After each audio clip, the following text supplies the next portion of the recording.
Salaamu calaykum. Maanta waxaynu baranaynaa wareegga nolosha ee tamaandhada ama yaanyada. Tamaandhadu ama yaanyadu waxa ugu horreeyay beeritaankeeda iyo cunideedaba xadaaradii la oran jiray Aztecs ee Latin America waqti laga joogo 7,000 oo sannadood.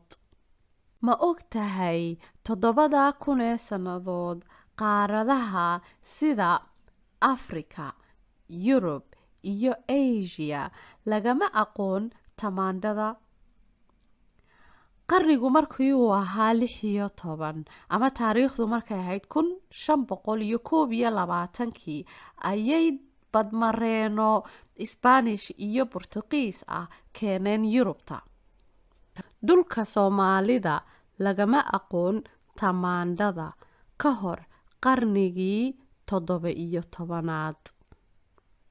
Kelimadda yaanyada asalkeedu waa Sawaaxili. Kelimadda tamaandho waxay inooga timiday Carabta. Carabtuna waxa ay ka keeneen Yurubta.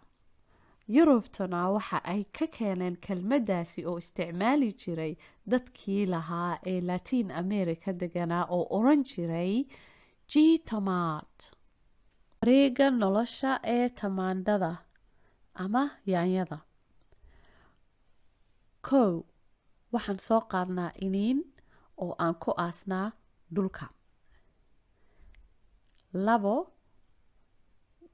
Wuu soo biqlaa geedkii. 3. Wuu caleemaystaa oo uu ubaxaystaa geedkii. 4.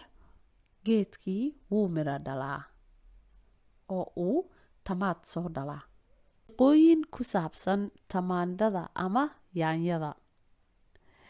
Tamaandhada ama yaanyadu waa mid qura, laakiin waxay u kala baxbaxdaa ama u kala qaybsantaa 7,000 oo nooc.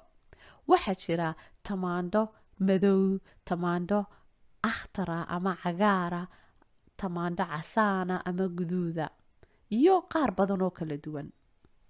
Haddaba mar haddii aynu baranay wareegga nolosha ee tamaandhada ama yaanyada, ma uga sheekayn kartaa waalidka ama asxaabtaada wareegga nolosha ee tamaandhada ama yaanyada?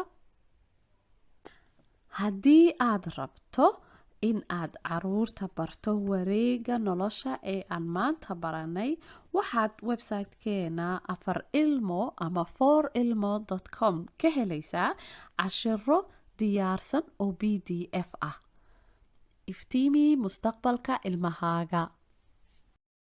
وهو الذي أنشأ جنات معروشات وغير معروشات والنخل والزرع مختلفا أكله والزيتون والرمان متشابها وغير متشابه كلوا من ثمره إذا أثمر وآتوا حقه يوم حصاده ولا تسرفوا إنه لا يحب المسرفين